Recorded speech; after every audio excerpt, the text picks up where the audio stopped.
The headlines: man dies after bulldozer tumbles into quarry. The fire chief insists that city firms are strong on fire safety. And the Windies begin a new era. But will it be the same old story? Welcome to Nation News for Tuesday, October the 13th, 2015.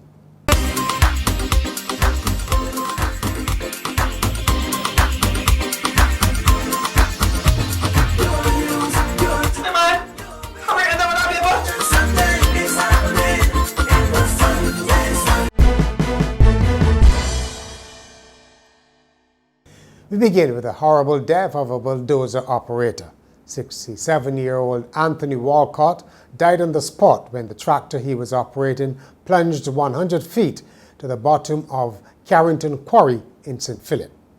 The Bell St. Michael resident was working at the top of a cliff when the earth reportedly gave away beneath the bulldozer just after 1 o'clock.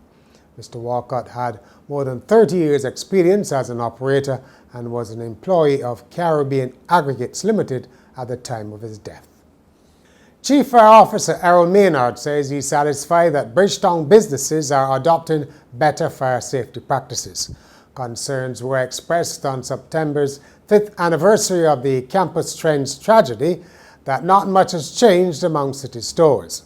But speaking following a walkthrough of Swan Street, the fire chief said fire prevention officers had been visiting stores and advising businesses on proper procedures.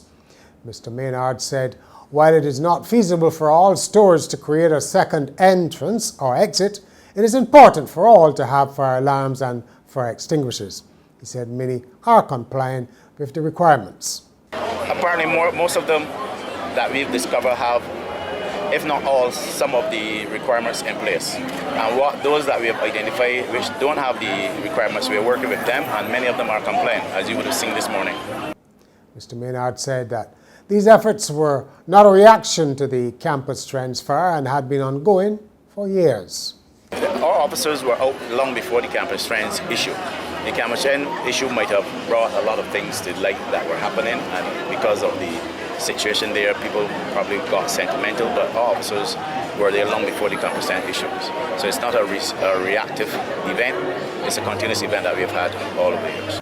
A 49-year-old man has been found hanging in the bathroom at his Black Rock home.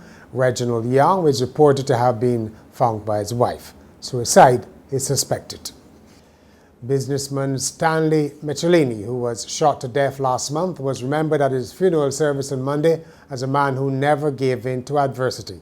Family friend Tony Troulan also said that Mr. Michelini, who was 63, excelled in the classroom and in sport.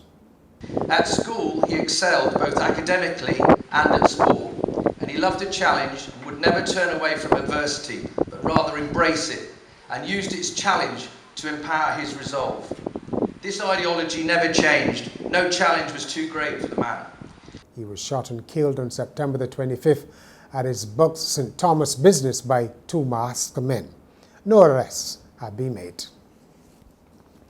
Every week these days, it seems that there's a new centenarian in town. The latest, Ina Howard, marked her 100th birthday on Sunday with a visit from family, friends, and Governor General Sir Elliot Belgrave at the nursing home where she resides. What's her secret for longevity? Let's hear from Miss Howard. Always got to live a clean life. Your life's got to be clean. Get a mess here, a mess there, and expect to live a long life. You have to live upright and just, and the Lord will bless you. Now, how many homes in Barbados have an emergency kit prepared in case of a natural disaster? Probably not many. But it ought to be a must in every home, says Robert Harewood, the acting Deputy Director of the Department of Emergency Management.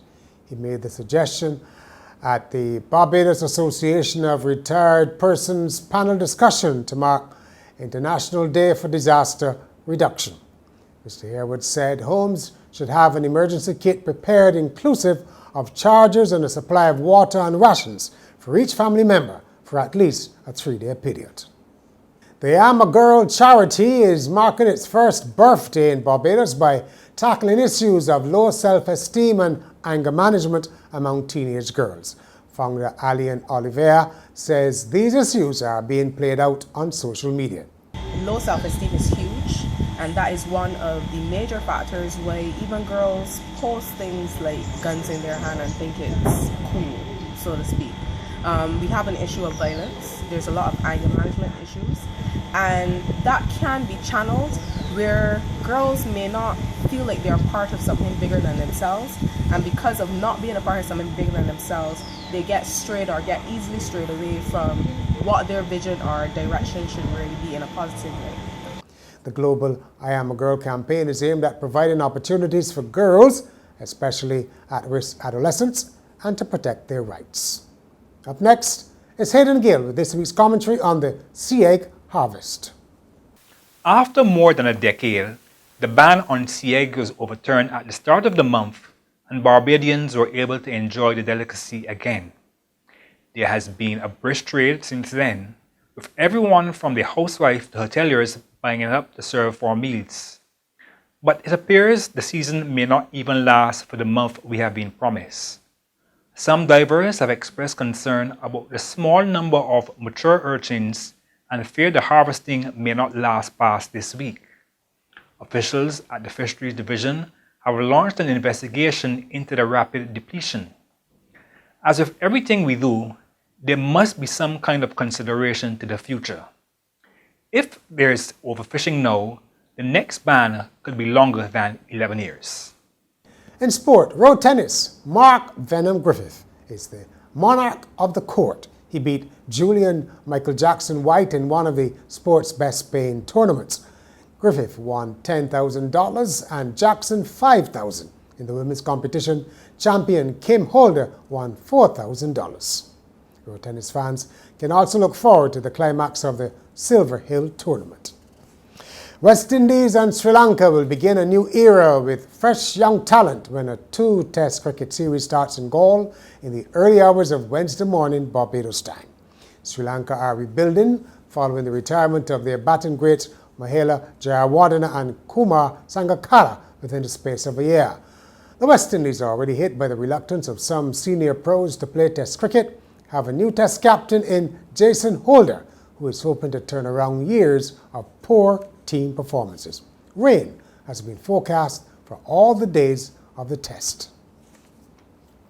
And finally, a woman in New York is suing her 12-year-old nephew for $127,000 for injuries she says she suffered from his exuberant greeting at his birthday party 4 years ago. The Connecticut Post reports that New York City resident Jennifer Connell says the Connecticut boy acted unreasonably when he leapt into her arms at his 8th birthday party. She says he caused her to fall to the ground and break her wrist. She's asking a 6-member Superior Court jury to find the boy liable. The 54-year-old Connell testified she loves her nephew but thinks he should be held accountable. She says when the child jumped, she tumbled to the ground as she tried to catch him.